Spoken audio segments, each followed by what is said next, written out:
Bonjour à tous. Bon bah aujourd'hui ça caille, vous voyez, il fait vraiment froid.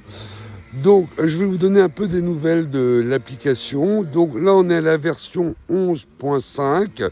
Donc on a développé beaucoup d'outils, vous verrez, au niveau des photos pour créer des airs, la recherche. On a énormément amélioré l'application. Vous avez également de nouveaux outils. Donc on a vraiment amélioré. Alors, au mois de février, on a encore doublé le nombre d'abonnements. Donc ça, on est vraiment content et on vous remercie, hein. Donc, là, en fait, ce qu'on va faire, c'est qu'on va traduire en anglais déjà, hein.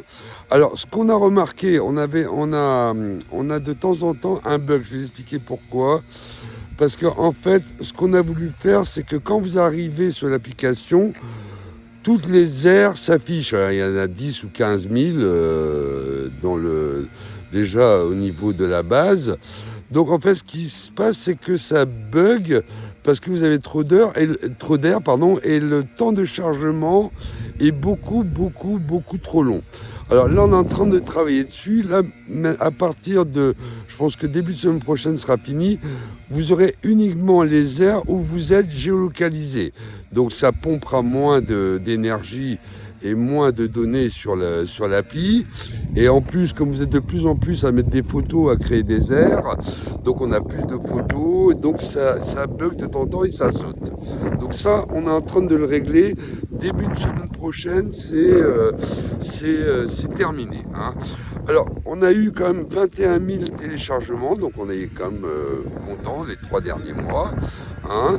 On a, comme on dit, pratiquement tous les mois, on augmente vraiment, on a une croissance forte au niveau des abonnés. Mais on s'est rendu compte qu'il y avait à peu près entre 3 et 5 000 camping-caristes qui utilisaient la cartographie, hein. Donc en fait ce qu'ils font, c'est qu'ils dézooment sur la carte, ils regardent l'adresse, ils tapent le point, et puis après ils mettent sur le point GPS et ils s'y rendent directement.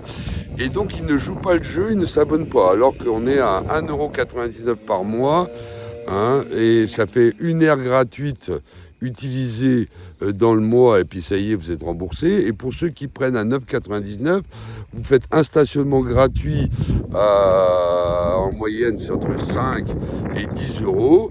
Vous en faites un par mois et l'appli est remboursée. Donc là, ils ne jouent pas le jeu. Donc on va bloquer, on préfère avoir nos abonnés fidèles et leur développer des outils supplémentaires. Et ces utilisateurs-là, pour l'instant, s'ils veulent utiliser la carte, maintenant, ils seront obligés de s'abonner au mois ou à l'année, hein. Parce que nous, en fait, quand on a de plus en plus de gens qui utilisent l'appli, si vous avez 3 4 000, 5 000 personnes qui utilisent l'appli, ce qu'on fait, c'est que Google nous fait payer la carte et nous, on peut pas développer, en fait, ce qu'on voudrait développer parce qu'on a plein de projets de développement pour vous, hein. Alors, sur Google Play, on est au point. Sur Apple, on n'est pas encore au point. On est toujours, on a du mal, hein. On est toujours encore à la première version que vous êtes déjà la 11e. Donc, on espère, on croise les doigts, on travaille dessus, être prêt pour nos clients Apple à la fin du mois, hein. Mais là, on n'est pas encore prêt, hein. Donc, ce que je vous demanderais, c'est quand vous allez sur les airs et que vous buvez un coup chez les potes, etc., vous discutez entre eux, je vous demanderais quand même de toujours ne pas oublier de leur montrer notre application mobile. Voilà. Eh bien, écoutez, je vous remercie. Bon, merci. Likez, partagez, puis à bientôt. Bye.